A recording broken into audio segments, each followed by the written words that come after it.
filmmaking because I discovered something that was going on in the United States that I was very upset about.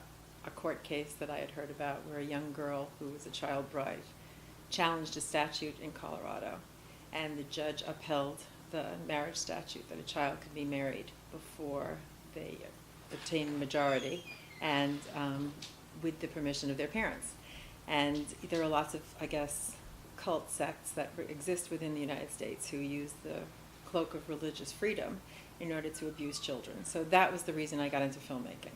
I've been a writer for a really long time, but I wrote a short film that I decided I had to make.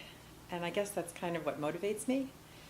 When I make a personal connection or find something that I feel is an injustice, I decide that maybe that's the way for me to take action, because that's the best thing I know how to do. I was traveling with an international humanitarian, Lady Caroline Cox, when I met SaSa.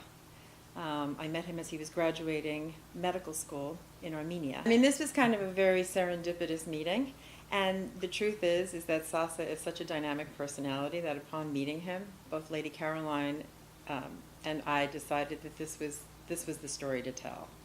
And so I'll back up a little bit. SaSa, at the age of 13, left his village deep within Burma in the Chin State of Burma, walked to Rangoon, and taught himself Burmese, because at the time all he knew was his Chin dialect.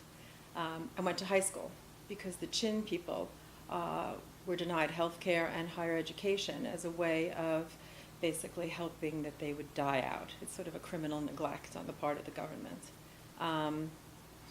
But SaSa witnessed so many deaths of his friends, of his families, of people who were dying of things that people don't die of these days. Famine, dysentery, dehydration, malaria, tuberculosis, pneumonia, childbirth. So as I said, he walked out of his village at the age of 13 to Rangoon, taught himself Burmese, graduated from high school, walked to India, taught himself Hindi and English, and graduated with highest honors from college. And he has many stories to tell of the intervening year. This is the summary. He then went back to his village, hoping that his college education would enable him to right some of the problems that were in his village and throughout the jungle area in which he lived. But it wasn't. So his village banded together and sold every possible thing they had. And they walked over to India, sold everything in order to get him airfare and tuition so that he could go to the least expensive medical school on the planet in Armenia, which happened to be a Christian country, as they happen to be a very deeply Christian people. So they sent him. And then 8 years later, I met him at his graduation. He found a place in the jungle on the Burmese-Indian border, and he was going to build a healthcare training facility.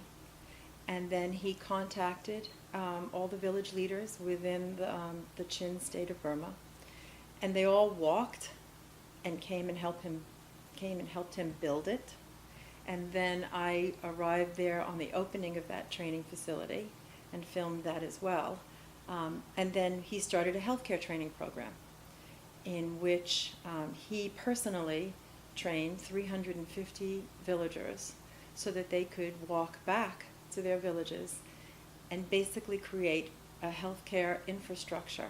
I mean, it's a very multi-camera approach, and I have sent cameras into the jungle in addition to the trips that I've made to chart their progress and the obstacle. SaSa is very committed to returning each season. He returns in August, and then he stays until the rainy season in June. And he has a healthcare training program. He also treats people when they need it and they're very desperate. I mean, and then he spends the summers, has formerly spent the summers in the UK fundraising and getting sponsors. We're hoping that by the end of December, we have a full-length feature for either theatrical or television release.